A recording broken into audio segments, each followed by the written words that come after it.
আমি এমপি না হলেও আমি মনে করি মানুষের যে ভালোবাসা সেটার জন্য আমি আজীবন এই মানুষের জন্য কাজ করে যাব। কেউ যদি পেশি শক্তি দেখানোর চেষ্টা করে সেটা কিন্তু সাংগঠনিক পারবে না। এখানে আমাদের যে ভোট হলো সেখানে আমাদের ঢাকা 18 আসনে আমাদের ঐক্যবদ্ধ বাংলাদেশের পক্ষে প্রায় 1,12,000 মানুষ এখানে আমাদের পক্ষে মতামত দিয়েছে। সেই জায়গাটি থেকে আমরা দেখেছি যে এখানে মানুষের ভিতরে একটা বিপুল আগ্রহ। প্রতিদিনের ইফতারে চাই স্বাস্থ্যসম্মত ও মচমচে রুচি মুড়ি। নতুন নেতৃত্ব নিয়ে, নতুন বাংলাদেশ নিয়ে তারা বিদ্যমান যে সিস্টেমগুলো সেটার একটা বড় ধরনের পরিবর্তন চাচ্ছেন। সেই জায়গা থেকে কিন্তু আমরা বলবো এটা আগামী দিনে রাজনীতির জন্য একটা নতুন গতিপথ তৈরি করবে। কারণ অনেকেই ভাবে যে শুধুমাত্র পেশি শক্তি দিয়ে, টাকা পয়সা দিয়ে কিংবা এমপি হওয়ার জন্য কোটি কোটি টাকা খরচ করে মানুষের ভোট সংগ্রহ করা, সেই জায়গা থেকে কিন্তু একেবারেই আমাদের মানুষ আমাদের থেকে নিজেদের থেকে কাজ করছে আমাদের জন্য, নিজেদের টাকা খরচ করে নিজেরা পায়ে হেঁটে। এই যে এটা একটা নতুন রাজনীতির একটা জায়গা কিন্তু এইবার মানুষ দেখিয়েছে।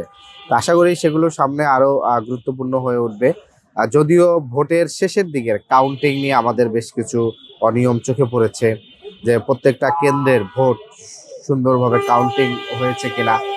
শেষ বিকালের দিকে কেন্দ্রগুলো দখলে রেখে এক ধরনের প্রভাব বিস্তার করার জায়গাটা কিন্তু ছিল। তারপরও মানুষ যে পরিমাণ, প্রায় 1,12,000 মানুষ আমাকে বা আমাদের ঐক্যবদ্ধ বাংলাদেশকে, শাপলা প্রতীককে যেভাবে তারা ভোট দিয়েছেন, এটা আসলে অভূতপূর্ব। এবং আমি এই বৃহত্তর উত্তরা, অর্থাৎ বিশেষ করে উত্তরখান দক্ষিণখানবাসী কিন্তু আমাকে, ওখানে রেশিওটা খুবই কম ছিল। খিলক্ষেতের জায়গায় একটু ভোট বেশি পেয়েছে ধানের শীষের, কিন্তু ওভারঅল মানুষ যে আমাকে ভোট দিয়েছে, আমি এমপি না হলেও আমি মনে করি মানুষের যে ভালোবাসা সেটার জন্য আমি আজীবন এই মানুষের জন্য কাজ করে যাব। বিশেষ করে এই এলাকার মানুষের নাগরিক যে সুবিধাগুলো আছে, সিটি কর্পোরেশনের সাথে হোল্ডিং ট্যাক্সের যে সমস্যাগুলো আছে, যানজটের যে সমস্যা, সেই সমস্যাগুলো নিয়ে দীর্ঘমেয়াদে আমরা ইনশাল্লাহ কাজ করে যাব।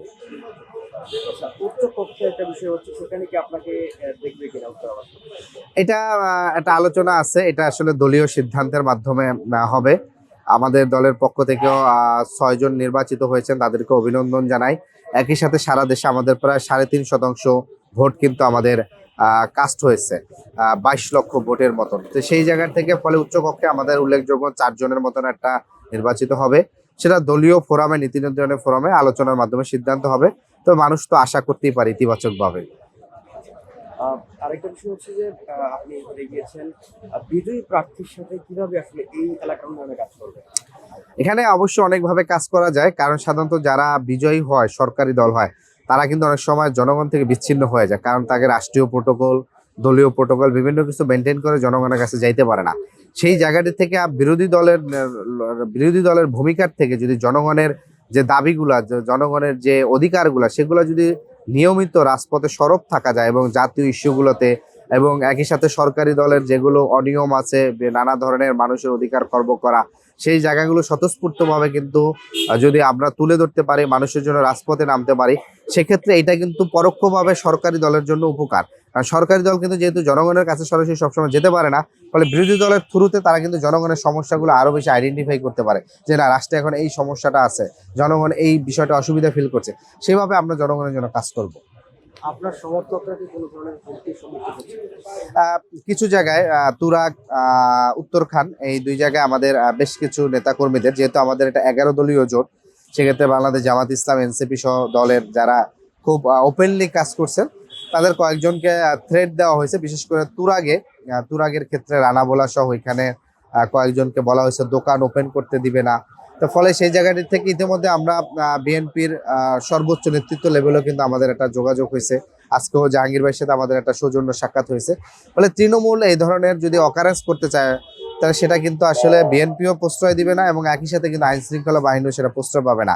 আর আরেকটি বিষয় রাখতে হবে যে এখানে কিন্তু ঐক্যবদ্ধ বাংলাদেশের কিন্তু 1,11,000 ভোট, প্রায় এখানকার যে কাস্টিং ভোটের প্রায় 50%-এর কাছাকাছি। তো ফলশ্রুতিতে কেউ যদি পেশি শক্তি দেখানোর চেষ্টা করে, সেটা কিন্তু সাংগঠনিক পারবে না। কারণ এখানের আমাদেরও যে ব্যাপক জনসমর্থন এবং মানুষের ভিতরে কিন্তু একটা সমর্থন রয়েছে। ফলে এইরা কিন্তু গণপ্রতিরোধ করলে তখন কিন্তু তাদের পক্ষে কিন্তু এই জায়গাটা নিয়ন্ত্রণ করা কিন্তু কঠিন হয়ে যাবে।